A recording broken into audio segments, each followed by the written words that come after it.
Hello, everyone. I'm Ryan Danker, the director of the John Wesley Institute here in Washington, D.C., and I'm excited to have Dr. Nate Roskam with me today. Nate is, or Nathan, I don't know. Now that you're the university chaplain at Northwest Nazarene University, we might have to call you by your full name these days. But Nate and I have been buddies for years, longer than we care to admit. And it's decades now, Nate. It's decades. I know that's scary. It's frightening, Yeah. but excited to talk to Nate as we continue to engage Wesleyan leaders across the U.S. and perhaps even the world. And so, yeah, welcome to the podcast, Nate. Thank you, Danker, Dr. Ryan Danker. Thank you for the invite. And yes, love the fact that our friendship spans decades. So Decades. it has been a gift, continues to be. Appreciate the work that you do through a variety of places, especially the Institute. It's good stuff. So excited to be on the conversation.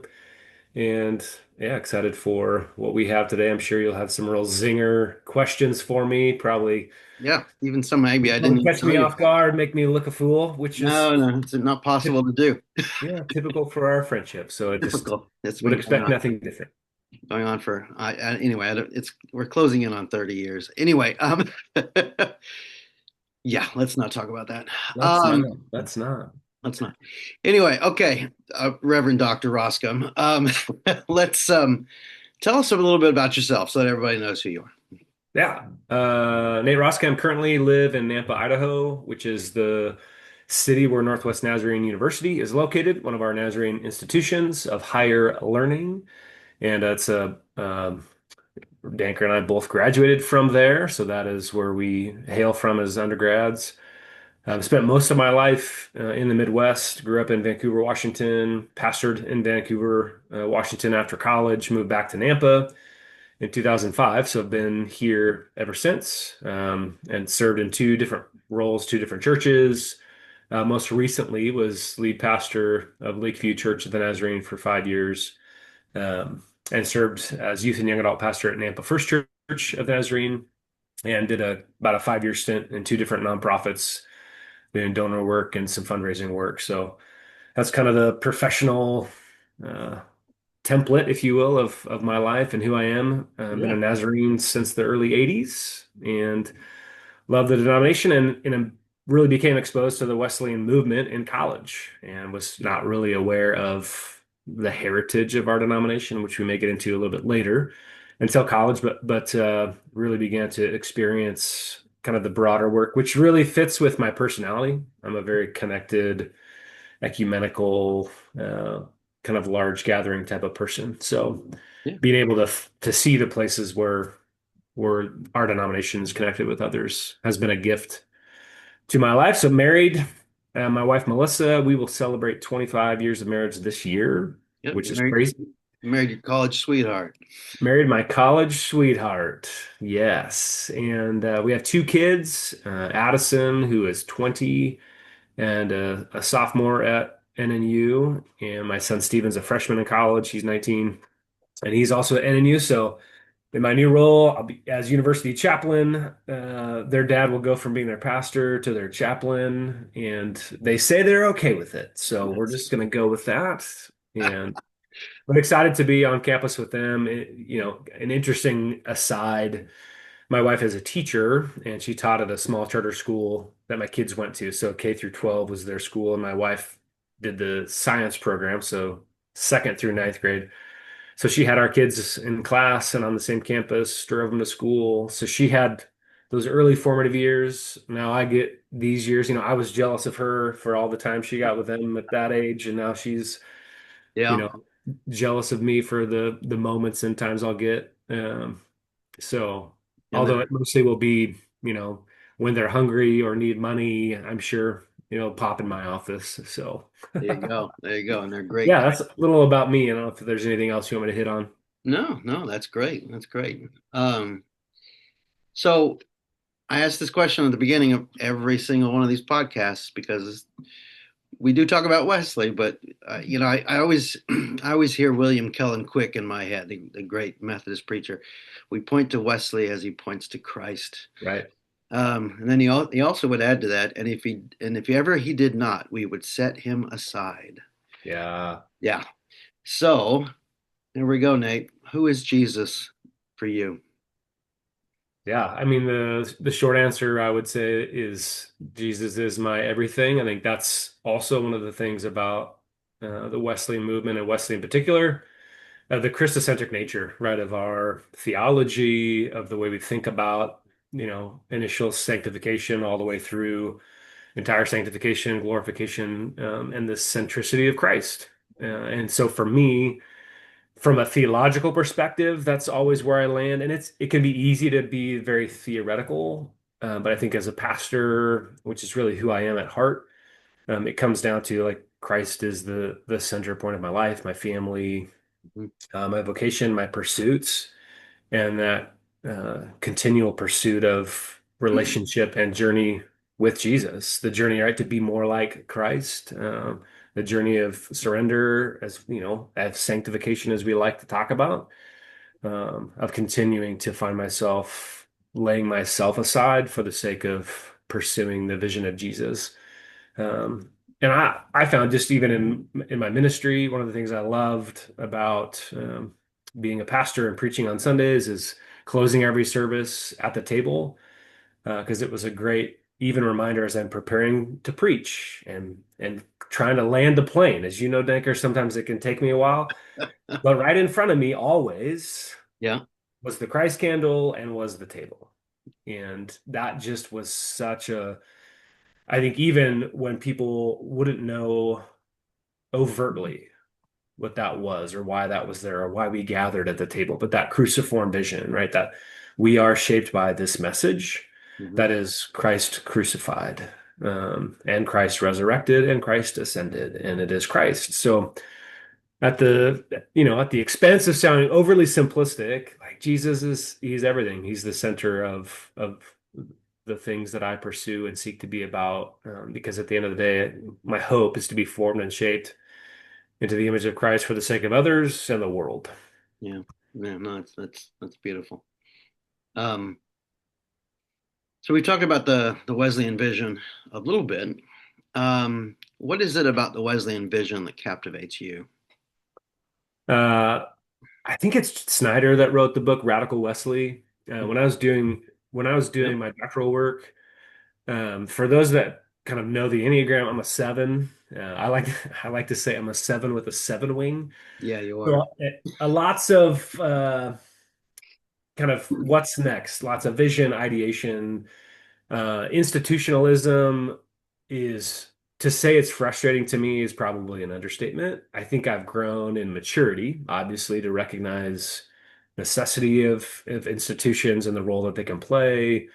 Um, as Richard Rohr talks a lot about, they're a first half of life kind of mechanism. So there's real necessity and health in institutions. It can obviously, because it exists in this world, be Mhm. corrupt.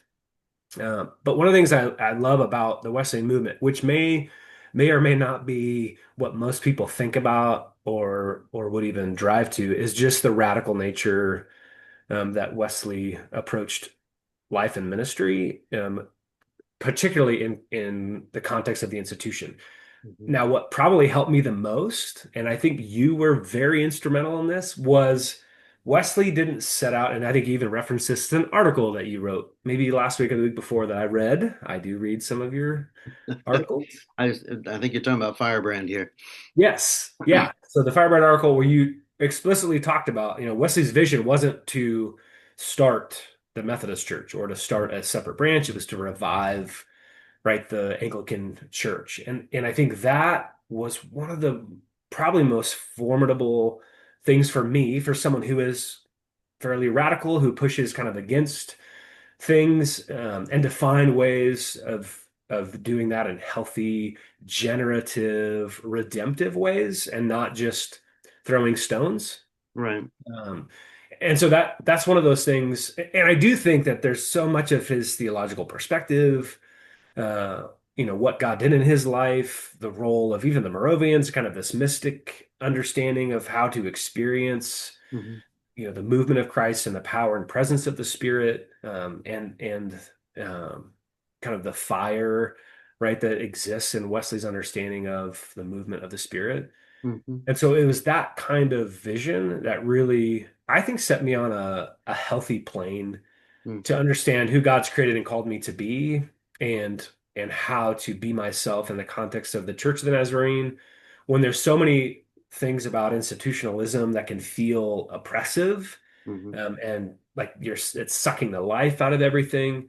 There's also so many ways to in this inside of that to find places on the fringes, on the edge of the inside, to innovate, to breathe life, and really just to do the work that we're created and called to do. And I think it's that that's part of, I think, and one of the things that always comes to mind about the Wesleyan vision is that kind of edge of the inside way of carrying out the message of the gospel, which for Wesley, took him to the U.S. and the places where he pushed back against the Anglican movement, but what was always trying to do that in the context of bringing revival and allowing people to experience the fresh move of the Spirit and to hear the gospel. Right, And, right. and I love that, and I think I see that everywhere in part because that's how I'm wired, and so those are the things that I see. But I do appreciate that about the Wesleyan movement and really a sense of out of that vision to find ways to extend the right hand of fellowship. Like Wesley talks about so explicitly in Catholic Spirit, his sermon. I believe it's 139. And again, probably another sermon that you shoved my way. Hey, Nate, Possible, read this. possible. So yeah, so I don't know if there's questions out of that, but that's that Good. radical part of Wesley that I think is a beautiful vision of what it means to live out the message. Yeah, I mean, he was definitely driven. I mean, one of my favorite quotes is when he said he was chasing after the showers of grace. Yeah, And you can imagine him just kind of running all over, mainly the UK, yeah, trying to find where the Holy Spirit was at work and to participate and cooperate with yep, what was going on. absolutely. Yeah, yeah. Absolutely. But And I then think when we get away from that, right, it's dangerous, right? And I oh, think sure. what we forget is that getting away from that then leads to what he was seeking to revive, right? When we aren't chasing after the showers of grace, we're chasing after things that look like self-preservation and look like Right. legalism. And in most tribes in the Wesleyan movement, right, have seasons in their history where that's where you will find them. And some it's current.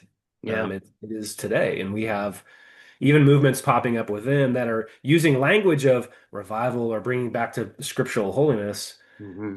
Really, in a lot of ways, I think Wesley would look at that and say, that is not what we're talking about, because Right. that's more of a circling of the wagons, kind Right. of a protectionism, than this like radical pursuit of what God is doing in the world. Right. Right. Yeah. No, it's good. Um, all right. So we mentioned the Church of the Nazarene a few times. I mean, I think most people know I was raised in the Church of the Nazarene. I talk to Nazarenes way too often. We're good Yeah, people. good people. Yeah. Well, it includes my parents. Yeah, that's true. So, wonderful people. It was funny. Steve Hoskins from Tribeca Nazarene called me the other day, and Yeah. he said, Danker, was Wesley a revivalist or a restorationist? And I said, a restorationist. And he said, I thought you'd say that. So, and I know you used the word revival to mean both earlier, and that's great. Yeah. But for those who are not familiar with the Church of the Nazarene, can you tell our people watching this what is the Church of the Nazarene?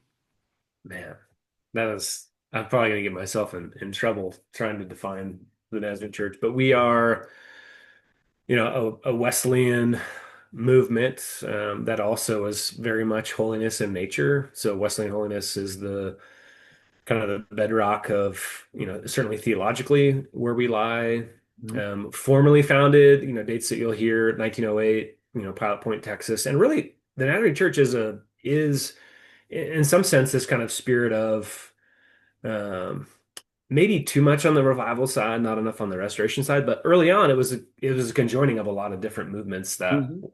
were seeking to have a robust understanding of this kind of scriptural nature and biblical nature of holiness, of heart and life. and certainly for Brzee, coming out of the Methodist movement himself, Mhm. founding the work, really in LA, working with people on Skid Row, that's a story that Nazarenes love to talk about, Yep. and I think is important. Yeah, because of the this sense of getting to the heart of really back to Wesley, kind of this kind of, the moving around and preaching the gospel to people in the highways and the byways. And Yeah. um, He took it to the beaches, didn't he? he took it to the beaches, Yeah, he did. Um, I like to yeah, describe so him as wise and cantankerous.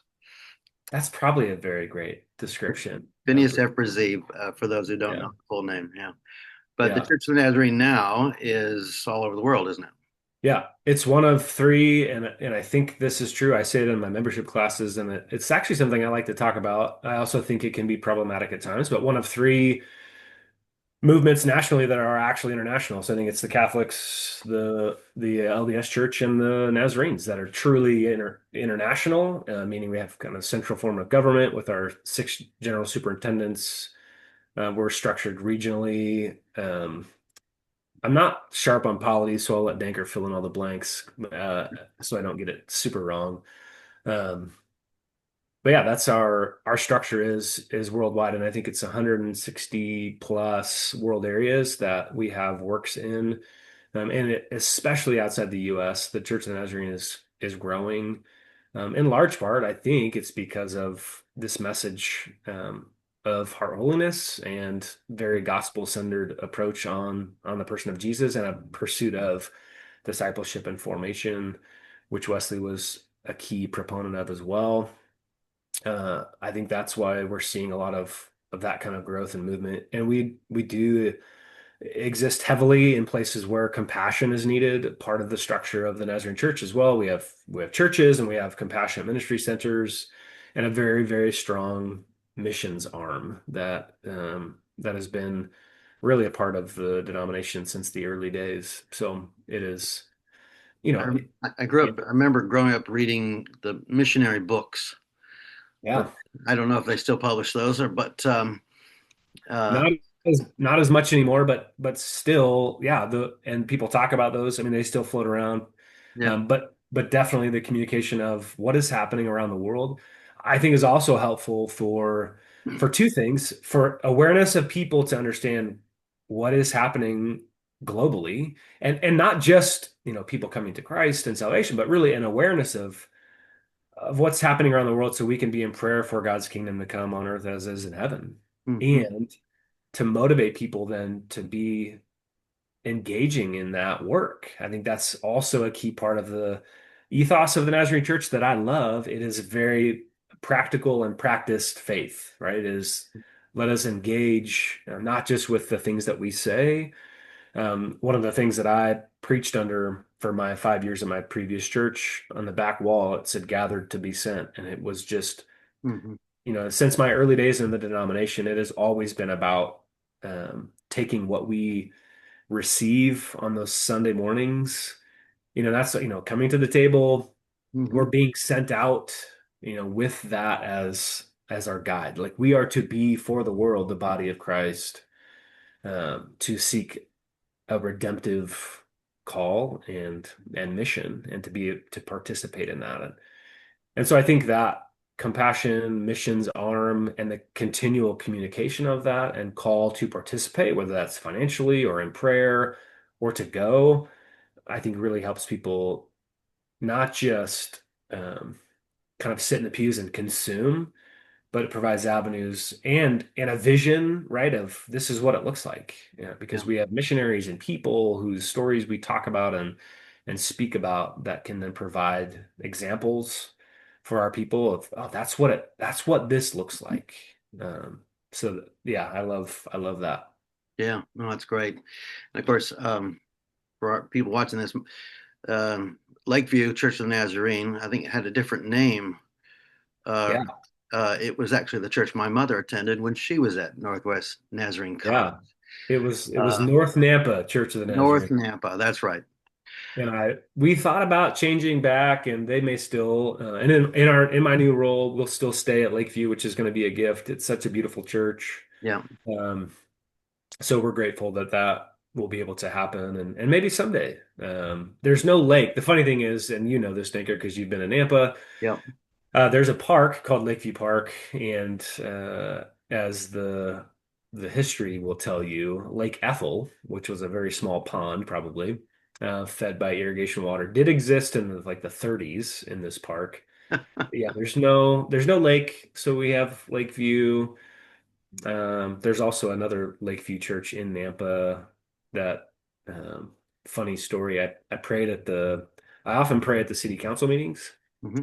And the first time I did that years ago, it had me from Lakeview Bible, which is the other church, and I just kind of chuckled. And Right. most people aren't looking at the city council, bulletin Right. insert, whatever. So, but I just thought it was kind of funny. And So, and Nazarenes like the Bible anyway, so yeah. right, we do love, not just like, we love the Love the Bible. Bible.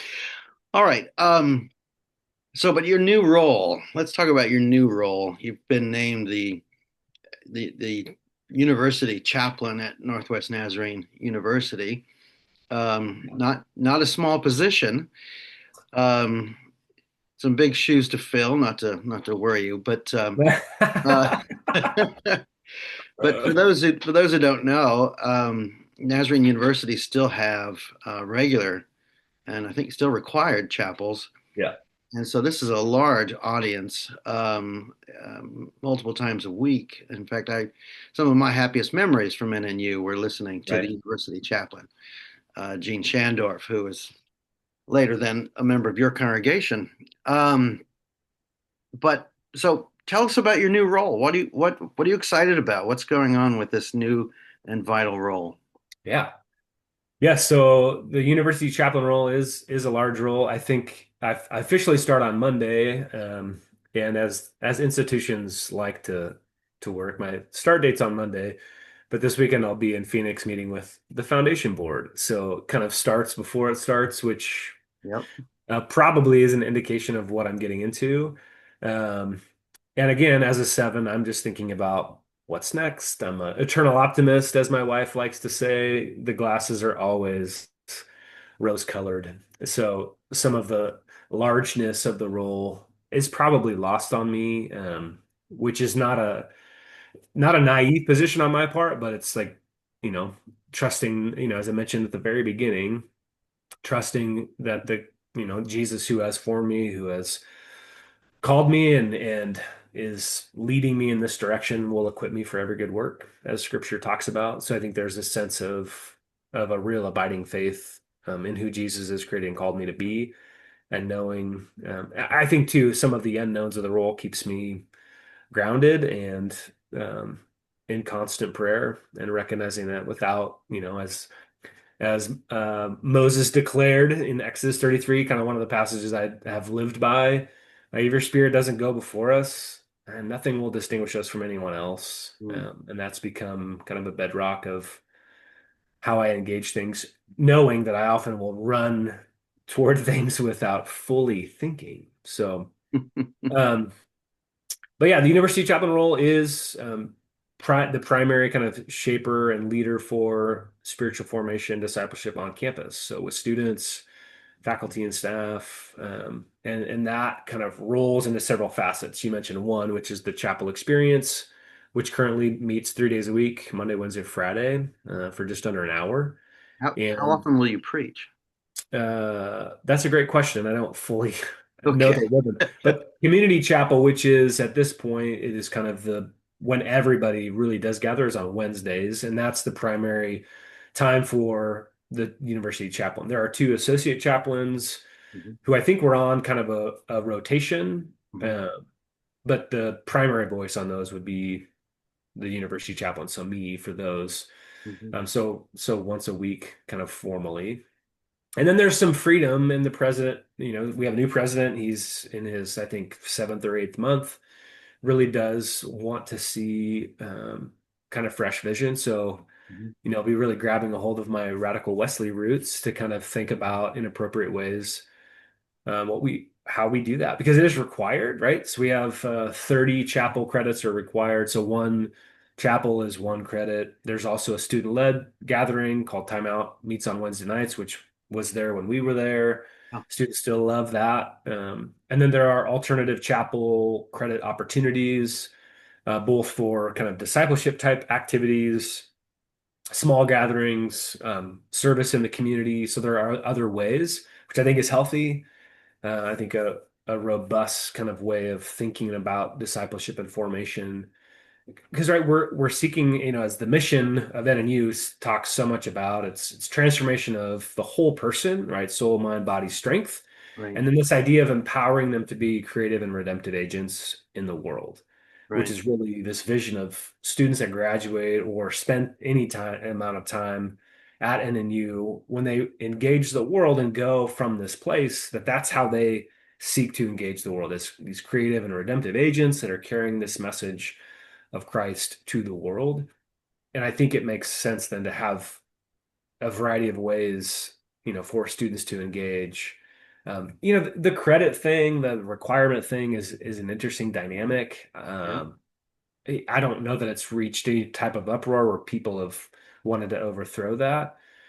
I think you will know me well enough to know that I ask those kind of questions just because it can feel, anytime we do that, like that's not how scripture just describes, right, the move of the spirit, although there's much structure and form, Right. this There, formation. there is a method to Methodism, Nate. Yeah. There's method to Methodism. And there's a certain sense where Wesley would, I mean, his offering, when Oh, you read about it, I mean, it was, it wasn't quite a bill, but it was, there was and I don't know how he necessarily got away with that, but it was the language and the call and the vision mhm, um, that he provided, and I think which is possible, right?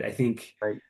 I think it's understanding the heart. I think with all of these things, some of the distinctives for people who don't really know the Nazarene movement, a lot of people simply gravitate to the things we don't do. And I think in large part that's because we haven't done a very good job of telling the story beneath the story. And Mm, that's what you see when Jesus confronts the Pharisees, right? The right. things that get missed Mm, for sake of self-preservation or preserving what we know. right. And I think what I've learned over time is you can't come and just blow everything up. No. Like you have to understand and get to the heart, like of what is really going on. Like what is the core of this message? What's the why? And where have maybe we've got a little bit sideways. Right. Right. So I think there's a lot more ways to talk positively about why we gather. Um, and I think for me, that's how we're formed. Yeah. Because I don't know if you read much James K. Smith. He's not a Wesleyan voice, but he's certainly a good voice, thinking about particularly this idea of cultural liturgies, the way that we are formed, Mhm, and we are being discipled by something all the time. right. And if we're not thinking about it, then it's unintentionally we're being formed and shaped into the image of something we're not even aware of. Right. And the world is so good at that. And so I think it is this idea of calling people repetitively to these kinds of practices, disciplines, ways of being in community, of putting aside self for the sake, of other. Right. And one thing I just have never been able to get away from, even before being in this role. But I think just even living in Nampa, working with young adults who attend the university for so long, and even my own experience, it's like we have this opportunity where this is for most of the people that come, this is like the only time they can really live like Acts 2, Right. Right. where you're living together, appropriately in right settings, Of course. Of course. sharing meals, like, and there's some contextual differences, but I think that in general you understand what Right. I'm getting at, this metaphor of like this is what it was like. Right. It's almost And so monastic. there's Yeah. yeah, so there's ways to call people to that so that when they leave, there's a hunger for community. And Mm, there's a sense of having felt this real deep belonging mhm, that their soul longs for, yeah. right? And we've done such a good job that we've attaching that to the church, not just the university, but to the church. They have such a taste for that that when they go, that's the first thing they do. They're like, I need to find community, and that means church, Hmm. right? Right. And so I think that, I think chief aim for me is just for students to experience that. I mean, that's what's transformed my own life, and kind of going all the way back to one of the first things I said about myself as an Enneagram 7. Again, if you know anything about the Enneagram, a healthy 7 will go to a 5, which is much more contemplative and paced Hmm. and rhythmed. And then for me, it's the community has brought me this real robust idea of discipline and practice, of Sabbath, right? Of silence and solitude, of attending to the disciplines. And that's the kind of stuff that I hope to really inspire students and faculty and staff to see and be a part of. Hmm. And I would really say, especially faculty and staff, because as you know, when you're involved and in a part of the institution, particularly an academic institution, it can be absolutely nonstop, Yeah. right? And this very thing that's calling us to, to be seeking transformation of the whole person and to be creative and redemptive agents is like using us up and spitting us out. So Mm. how do we push back against that in healthy ways? How do we establish cultural rhythms that look different? There's a He's not a theologian, but he's a cultural kind of icon. Seth Godin, I don't know if you've read much of him. No. I tend to be very interdisciplinary in my reading, but he's really marketing as kind of his shtick. And he has this line that says, "People like us do things like this." Mm. And I have loved that as a simple way of talking about what it means to be a disciple in community, Right. identifying like this is who we are. And as this people that are seeking to be little Christs in the world, we do things like this. And then clearly defining what that is, and then bringing things along that say, in order to be this kind of people, like it takes formation of the person, and this is how we do that. So Right. Right. No, that's great. So a lot of people are probably wondering what the students are like these days. Many, well, yeah, it's I mean, I taught undergrad a long time ago and spent a lot of time working with seminarians and still do. Um, but a lot of people, what are the students looking for? What are their passions? I know you haven't started fully yet, but you've been involved. What's on their heart? yeah. I think students are hungry for real authentic expressions of community in particular, but Mm-hmm. in the divine. Like it is so interesting when you study, especially Gen Z and younger, like this move and draw back to uh, practices of faith and and especially like the mystery and the grandeur of who God is, like the Catholic Church, like what they're experiencing in terms of the movement of young people back to uh, Mm-hmm. these kind of formational practices that are very structured, Yeah. and it's funny that these are the things that we would kind of push back against, like the seeker sensitive movement, like really watered things down. And I think that's always missing because there's always a pursuit, right? Within, I think, all humans of this kind of move toward what is transcendent, things that are much larger than ourselves. And I don't think that's gone away. I think why it gets missed is just the advent of technology and the advance of technology Mm. and how much that consumes young people. But you also, in the midst of that, see lots of pushback against those kinds of things. A lot of, especially in college age students, my kids, for example, gave up the doom scroll Mm. for Lent, right? They're recognizing some of these practices that are not healthy. Right. And so I really do think there's this hunger for kind of simplicity there, and there is an awareness of the unhealth of the way in which they function in the world. Hmm. But Ryan, I really think they look around and there's no other vision. And I think the church, in a lot of ways, is in an effort, right, to meet them where they are, is just joining those same places and becoming just the same noise, right? And Right. and that I've always wrestled with that. Like I have two social media profiles, Instagram and Facebook. I haven't posted in probably 7 years. Mm. Because I've just seen no value, right? It's more of I can stalk people and see what they're up to Mm.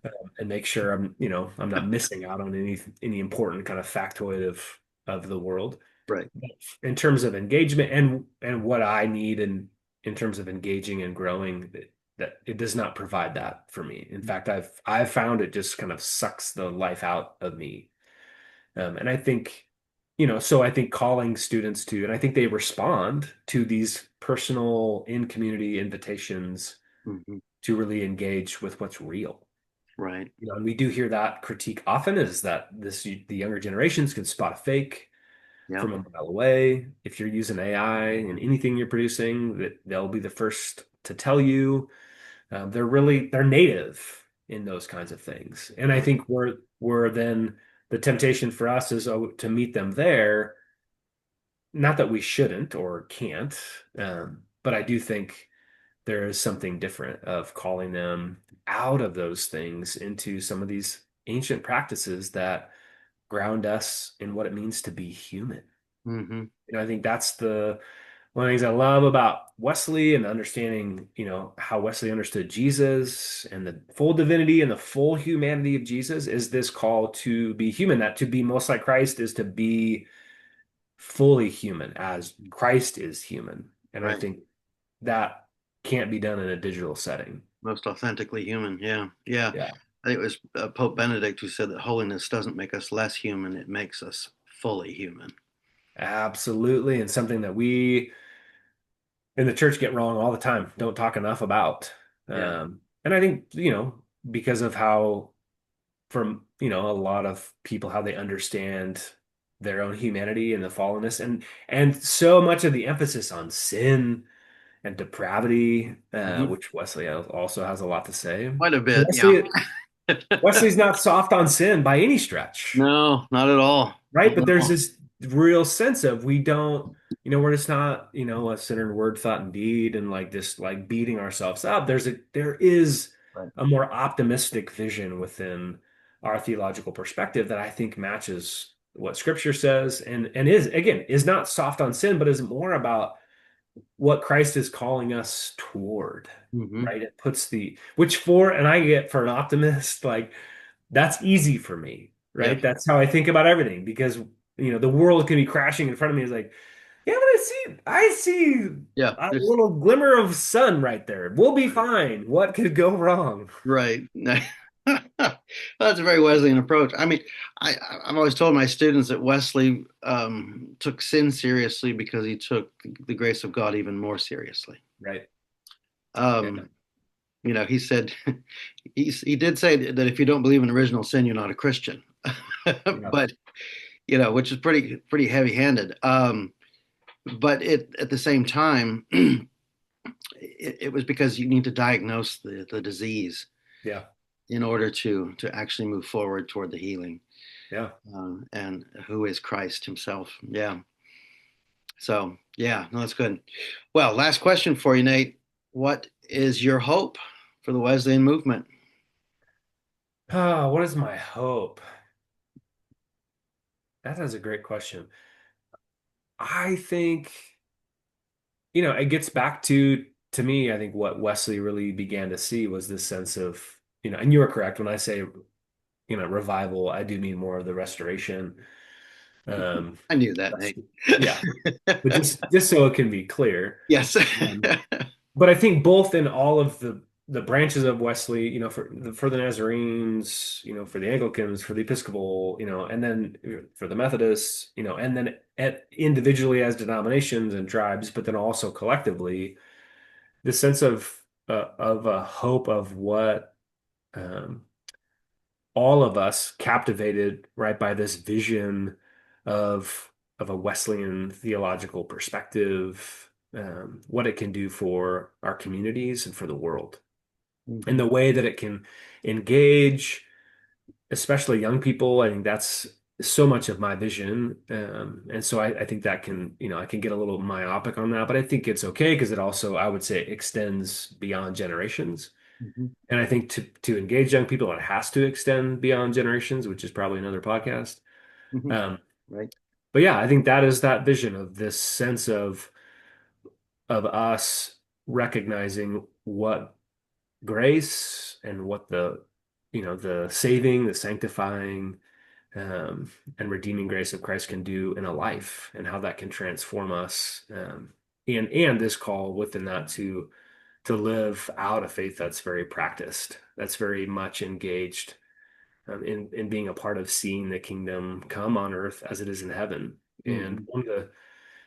one of the things I love to talk with my people about, and I know continue to talk about that with young people, is that especially for Wesleyans, like we recognize God's prevenient grace, grace that is always working, and we Hmm. should be ones who can see that anywhere, right, in people's lives, in our communities, and what's going on in the world, and point that out to people when everyone's gathering around, right, the catastrophe.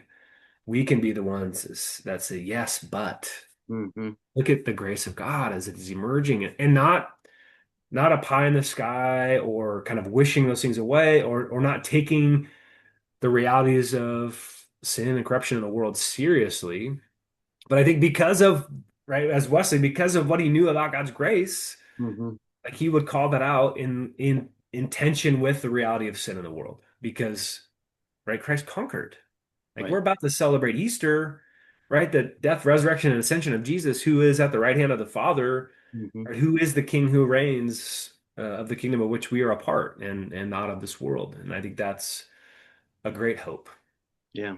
Well, and a great gift the Wesleyan movement can offer. Amen. Um, well, thanks for being with me, Nate. Excited for your new role, and of course, we'll all be praying for you and for the university.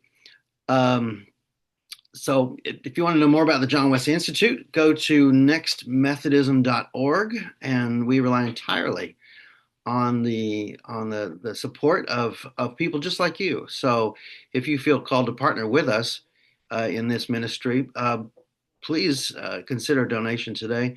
We have a number of resources that the JWI puts out, including Good News Magazine. So, again, thank you, Nate, and thank you, everyone, and God bless. Thanks, Danker.